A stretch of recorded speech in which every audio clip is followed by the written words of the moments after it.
उनको समझ नहीं पाया। मोहम्मद के वक्त में उमर नाम का एक कातिल जाहिल, जब लोगों ने कहा कि फिर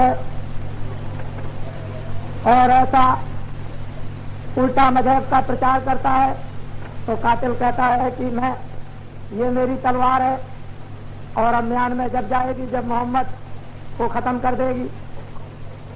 नंगी तलवार लेकर के चला जा रहा। रास्ते में किसी ने पूछा कि कहाँ जा रहे हो उमर? कह लगे उस काफिर और जाहिल को मारने जा रहा हूँ।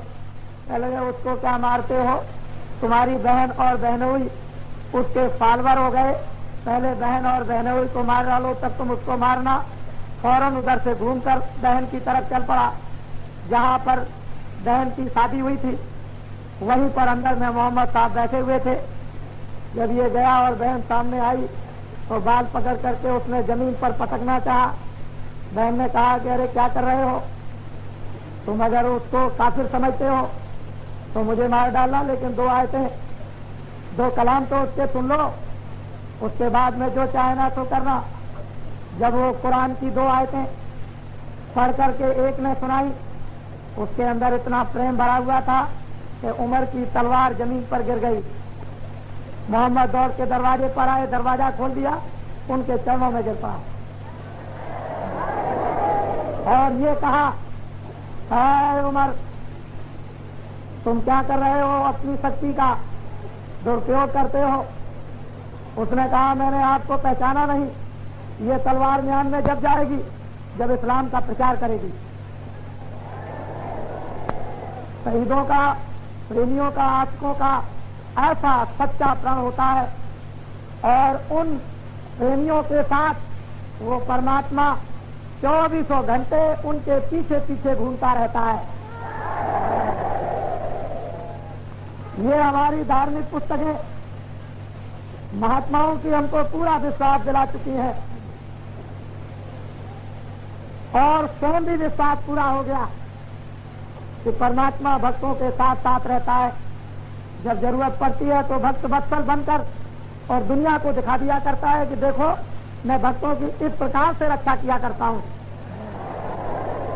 चाहे वो खंड से निकल आए या कहीं ओट में खड़े होकर के द्रौपदी के तीर को बचा ले या और किसी तरह से वो गज की जब लड़ाई हुई थी कैसे बचाया, तो वो तो है, लेकिन समय के इंतजार में हम लोगों को उसका खेल देखना है।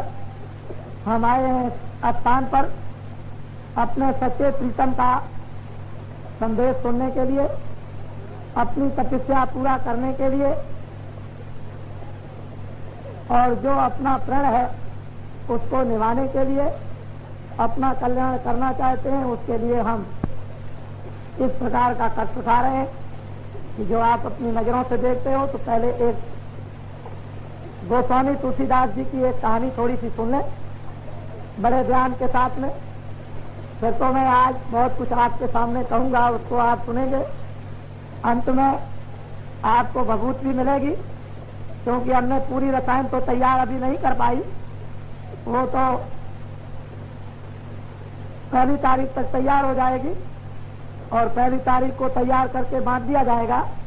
लेकिन हमारे हजारबाती गांव इर्द गिर्द के लोग बहुत ही इस समय पर आतुर और जल्दबाजी में है और ये कहते हैं कि वो भभूत इतने आदमियों को कैसे बांट दी जाएगी।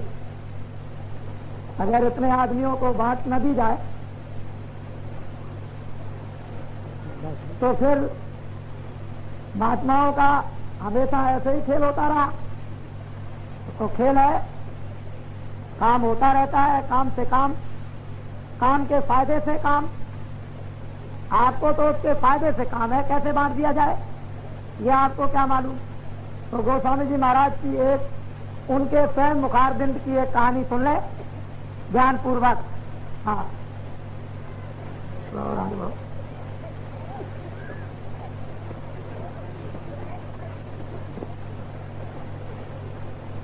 जगदो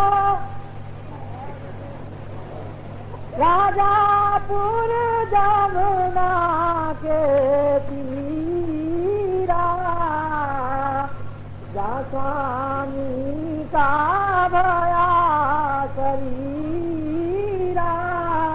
गोस्वामी जी महाराज तुलसीदास जी, जिनका जन्म राजापुर किसी उत्तर प्रदेश में जिले बांदे में हुआ, वो ये कहते हैं कि मेरा जन्म राजापुर जमुना जी के किनारे एक गांव में हुआ। तो विद बुंदेलखंड वही देसा, चित्रकूट बीच दास को। कहते हैं कि उस देश को बुंदेलखंड नाम से विख्यात है। चित्रकूट से 10 कोस की दूरी पर राजापुर गांव जमुना जी के किनारे पर है, वहाँ हमारा जन्म हुआ। बोलो।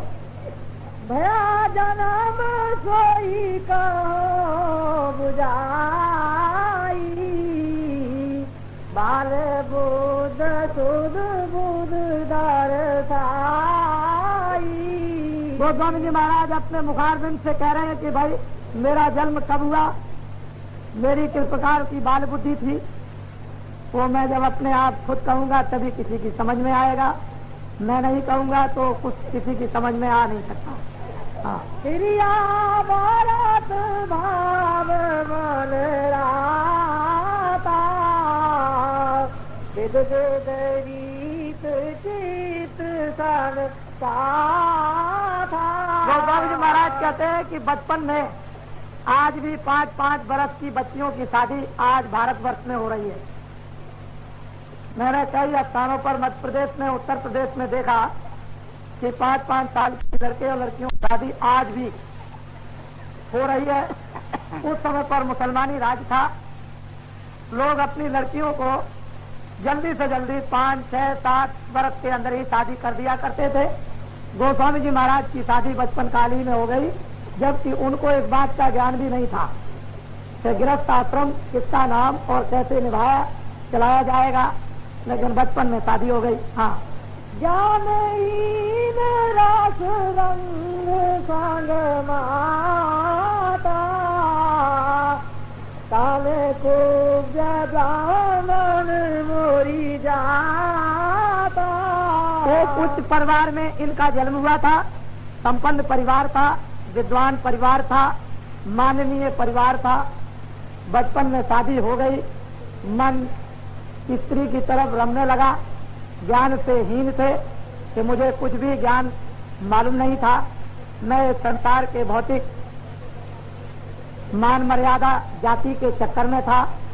कहते हैं मेरी जात कानपुर की थी, मैं ब्राह्मण था, मेरा जन्म राजापुर में हुआ था। हाँ। जगत भाव ऊंचा सब भाती, कुल आदि मान मान मद वादी। जगत भाव से अपना जो कुल था वो श्रेष्ठ था, सब लोग उसका पूजन करते थे, नमन करते थे, इज्जत करते थे। धन भी था, विद्या भी थी, ब्राह्मण जाति में जन्म, फिर कानपुर जो सबसे ऊंचे ब्राह्मण बोले जाते थे। फिर मान मर्यादा उस समय पर थी ही, लोग ब्राह्मणों को अधिक मानते ही थे। इसी उलझन में गोस्वामी जी महाराज अपने जात पात में फंसे हुए अपने को वर्णन कर रहे कि मैं इस नशे में था। हाँ। मोटा माने कुछ जीने अचीना, ज्ञान माते मातरा मालीना। कहते मेरा मन मोटा था इसलिए कि मैं जाति में श्रेष्ठ था, कुटुंब कुल का सम्मान था, धन संपत्ति थी ही उस समय पर उनके पास में, तो मन तो मोटा स्वाभाविक होगा। किसी सेठ साहूकार घर में जन्म हो जाए तो बच्चे को तो ये अभिमान रहता ही है कि मैं सेठ हूँ, मैं एक बड़ा आदमी हूँ। ऐसे ही गोस्वामी जी महाराज कहते हैं मेरा मन मोटा और ज्ञान में तो बिल्कुल अचेत था।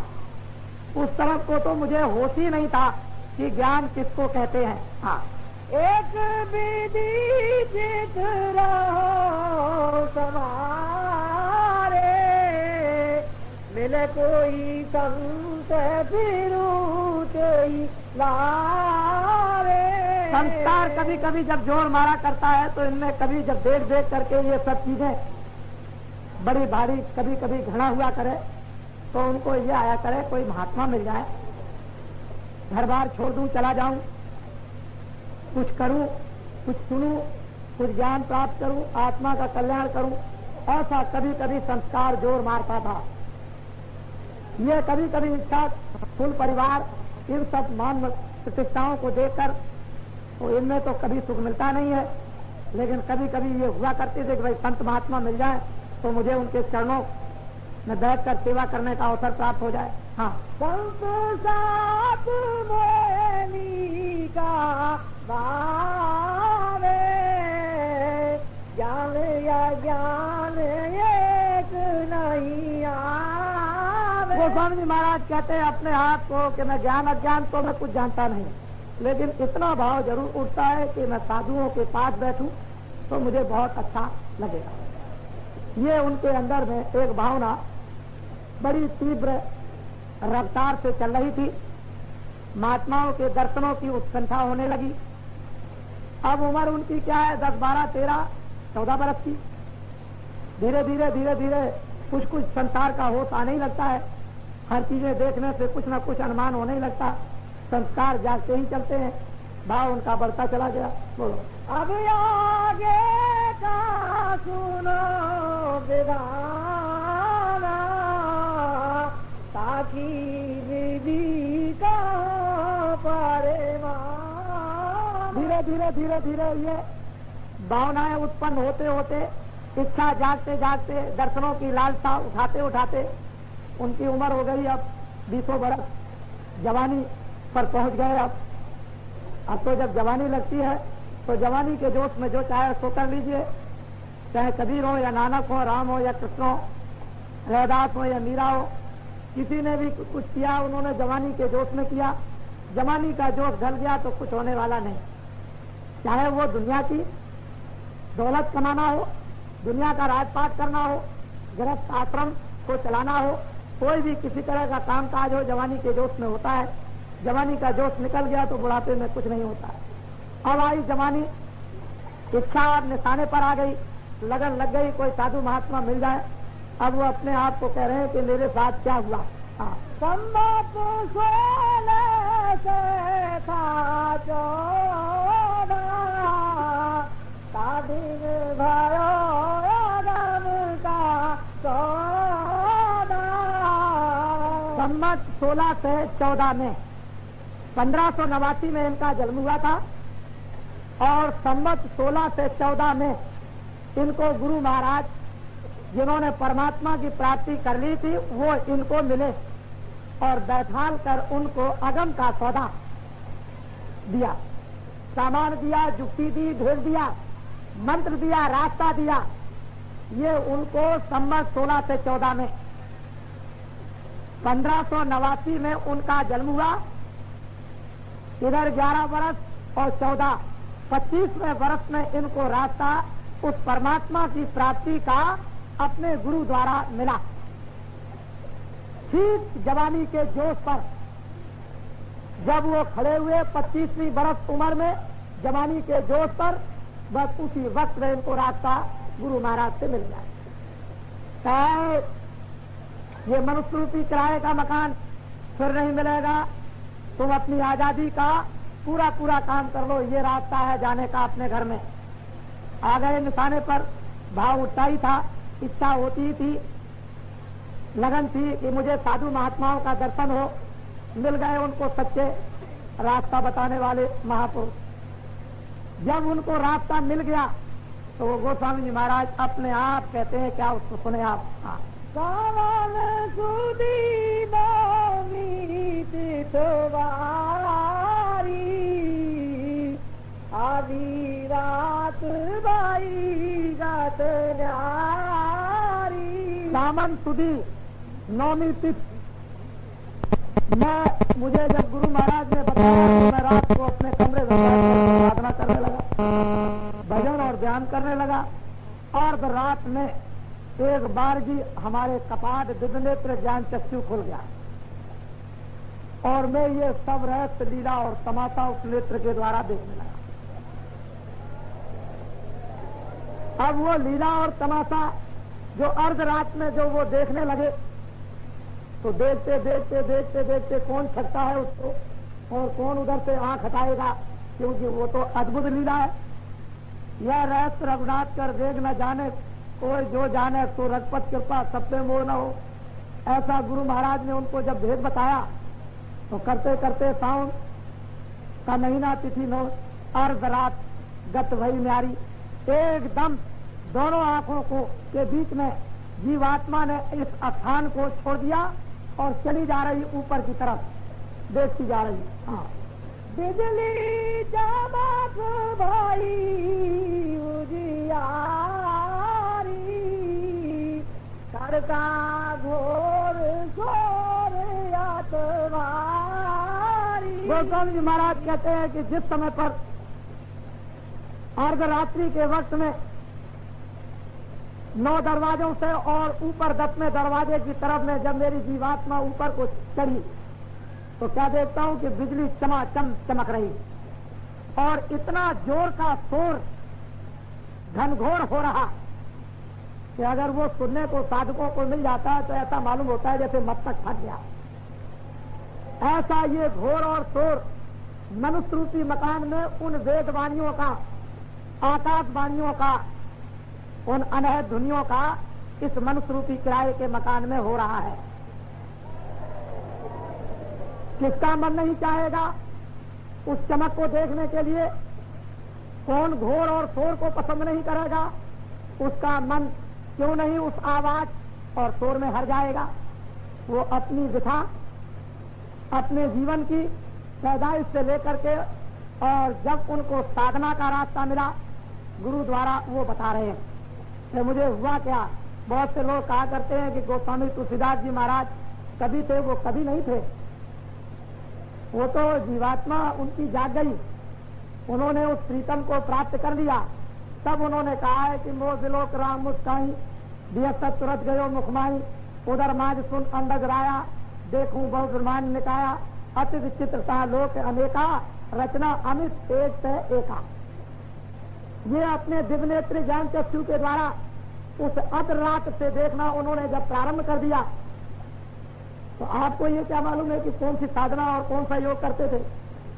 लेकिन लोगों को जब तक मालूम नहीं होता है, जब तक कि वो जुक्ति बताने वाले महापुरुष न मिल जाए, तब तक कैसे मालूम होगा। अब तो धीरे धीरे इन गृहस्थ प्राणियों को, जैसे गृहस्थ आश्रम में गोस्वामी तुलसीदास जी महाराज ने ये सब कुछ गृहस्थ आश्रम में कर लिया, जब तक अपना पूरा काम नहीं कर लिया तब तक अपने गृहस्थ आश्रम को उन्होंने छोड़ा ही नहीं था। बोलो। मन में बहुविध भरम समाया, ये आज गुत का से आया। जब दिव्य नेत्र ज्ञान चक्षु के द्वारा अद्भुत दृश्य दिखाई देने लगे तो मन में भ्रम तो हो ही जाएगा। पहले तो उन्होंने ऐसा कभी सुना नहीं था, लेकिन गुरु महाराज ने तो उनको जुक्ति बताई और कहा कि बेटा ले, ये सही सच्चा रास्ता है, जिधर से आए उधरी चलो, अपने घर में पहुंच चलो। उनको बड़ा आश्चर्य हुआ, कौतुक देखा। क्यों नहीं उनको आश्चर्य होगा? ये तो गुरु की अद्भुत कृपा उन पर हो गई, दिखाई देने लगा। बात अपनी आप स्वयं अपने मुख से वो वर्णन करने लगे। बोलो। रात बीत गई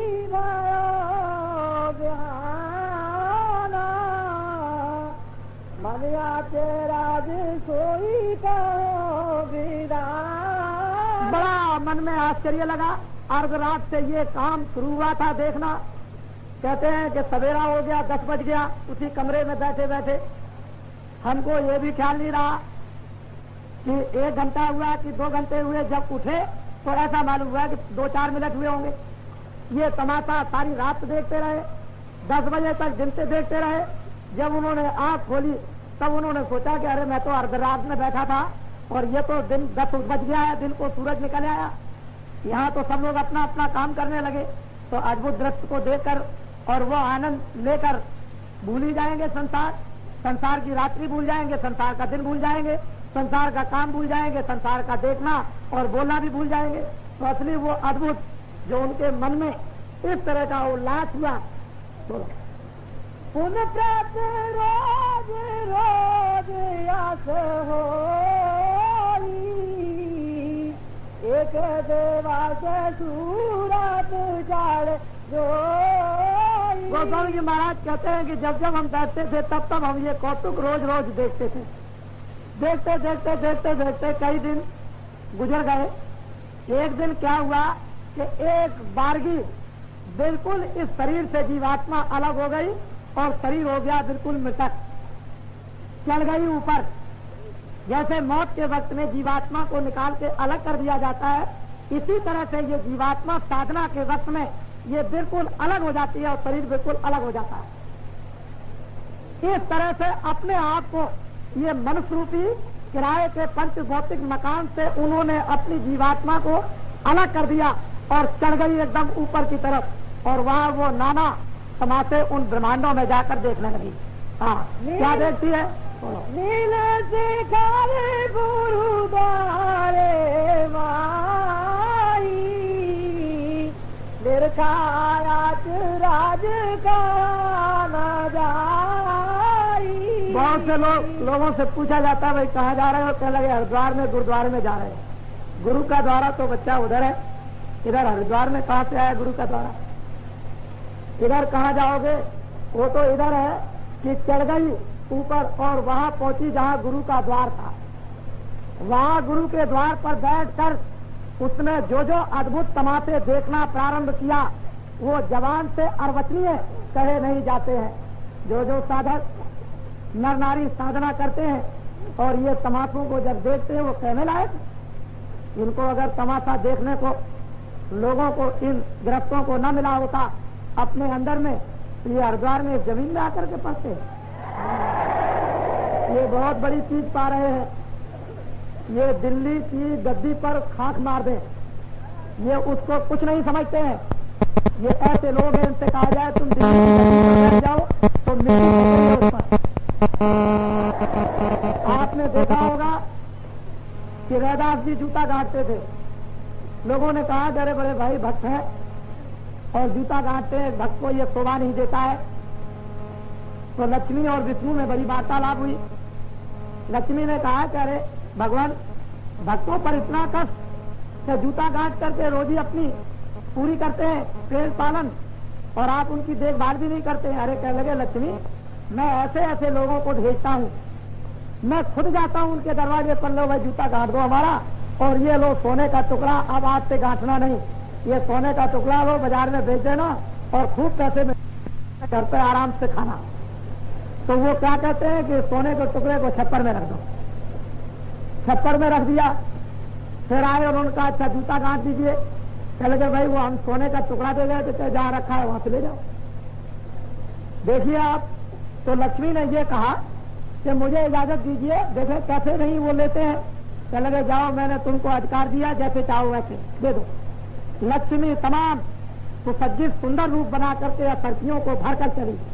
उनके दरवाजे पर जब पहुंची तो असरतियों को उसने ऐसे फेंक दिया तो चम चम चम चम चम चम असरतियां करने लगी। रैदास जी ने सोचा कि मेरी देवी ने ये असरतियां अपने जीवन में कभी भी चमकती हुई नहीं देखी, वो उसे देखते ही लालच आ जाएगी, तो उसको इकट्ठा करके मट्टी से उसको ढकने लगी। उधर से आ गई उनकी देवी जी। चल लगे आप क्या करते हैं? चले कुछ नहीं करते हैं। नहीं कुछ तो जरूर करते हैं। उसने देखा और देवी ने क्या कहा? कहने लगे अरे कहते हैं आप कि मैं कुछ नहीं करता हूँ, इस मट्टी को मट्टी से ढकते हैं। अरे देवी, मैं तो ये जानता था कि तू इन असरतियों को देख लेगी तो तुझे लोभ और लालच आ जाएगा, तू मुझसे भी 4 कदम आगे निकली। तो यहाँ तो भक्त ऐसे होते हैं कि जूता गांठने में लगे रहे, मस्त रहते हैं, उनको कुछ नहीं। लेकिन ये महापुरुषों ने क्या दिया और क्या भक्तों प्रेमियों ने लिया, वो अपनी कहानी अपने आप गोस्वामी जी महाराज कहते हैं कि मेरी सूरत चढ़ गई और वहां जाकर के क्या देखती है जो कहा नहीं जाता, लिखने में नहीं आता। दुनिया कुछ और सोचती है और कुछ पढ़ती लिखती है, लेकिन है वास्तव में कुछ और। हाँ, कहा लगे का विधि विद डंडा, उन साहब मेरा सुपारा अब गोस्वामी जी महाराज कहते हैं कि जब गुरुद्वारे पर मैं जाकर के वहां बैठा और दर्शन किया तो मैंने वहां पर ब्रह्मांड खूब अच्छी तरह से खोल के देखा। एक एक ब्रह्मांड में अपने अपने लोक में अनेकों राम और अनेकों कृष्ण राज कर रहे हैं। अपने अपने लोक में देवी और देवता, ये मैंने वहां अपनी आंख से उस ब्रह्मांड में देखा। आपने क्या देखा? ये दुनिया देखी जिसके लिए दीवाने और पागल हो रहे हो। और क्या देखा? बहुत ज्यादा देखा तो शराबों की बोतलें देखी। और क्या देखा? गाय बकरी के चिथड़ों को देखा, झूठ और छल कपट को देखा, बेईमानी को देखा। और देखा ही क्या? इन महापुरुषों ने क्या पाया? जो पाया वो आपको सुना रहे हैं, जिसने दिया वो भी सुना रहे, जो देंगे वो भी सुनाएंगे, जिनको मिलेगा वो भी सुनाएंगे। हाँ। गंगा जमुना और त्रिवेणी कमल माई सतगुरु की कहते गोस्वामी जी महाराज की उनके चरण कमलों में मैंने वहां पर जो गंगा और जमुना का पाठ त्रिवेणी संगम का देखा तो इतना बड़ा पाठ चढ़ा है कि ये सूरज इधर डूबकर और सुबह फिर निकलकर वहां न तो किसान है, न क्लर्क है, न अफसर है, न अधिकारी, न पुलिस के सिपाही, न कर्मचारी, न किसान, न सेठ, न साहूकार। इन सबके जिम्मेदार नहीं, इन सबके जिम्मेदार केवल एकमात्र कौन है? एमएलए और एमपी, जिन्होंने ये कहा था कि मैं तुम्हारा प्रतिनिधि हूँ और मैं तुम्हारा पिता हूँ और मैं तुम्हारा बाप हूँ।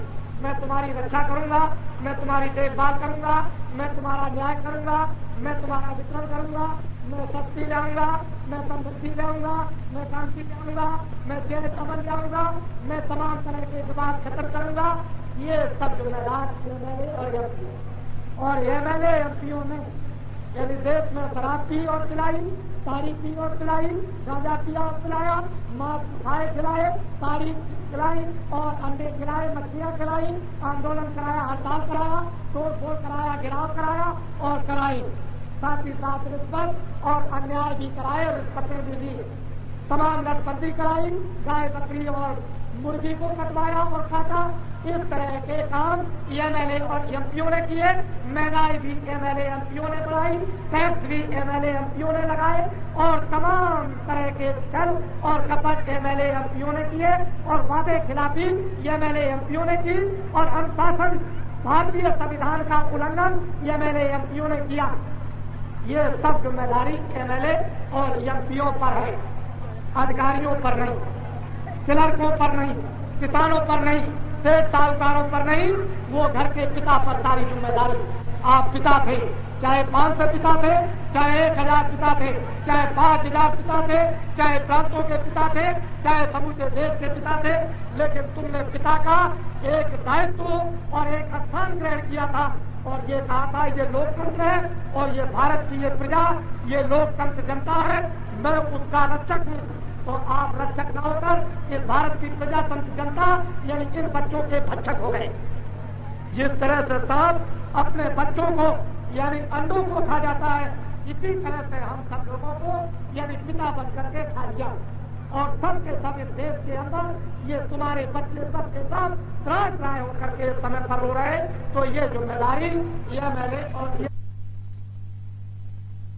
परिवार का मत करो, मत आप शराबकारियों को पियो, मत मांस मछलियों अंडों को खाओ और मत अन्याय करो और मत झूठे मुकदमे चलाओ और मत रिश्वतों को लो। अगर तुम थोड़ा सा इन कामों से हटकर अलग हो जाओ तो ये रात और सीधी सड़क तुम सच्ची नगरी में पहुंचने की दिखाई देगी। बड़े ध्यान से आप और मत रिश्वतों को लो। अगर तुम थोड़ा सा इन कामों से हटकर अलग हो जाओ तो ये सब रास्ता तुम्हारे सामने समझ में आ जाएगा और सीधी सड़क तुम सच्ची नगरी में पहुंचने की दिखाई देगी। बड़े ध्यान से आप बाबा जी की बात को सबको ऐसे धार्मिक थे और अब भी धार्मिक है, अंत में भी धार्मिक रहेंगे। लेकिन नानक जी को भी कुछ करना पड़ा, गुरु गोविंद को भी कुछ करना पड़ा, तो कुछ यह शिवा जी को भी करना पड़ा। जरूरत पड़ने पर वो स्वामी तुलसीदास को भी कुछ करना पड़ा और जरूरत पड़ने पर पीर को अपना भी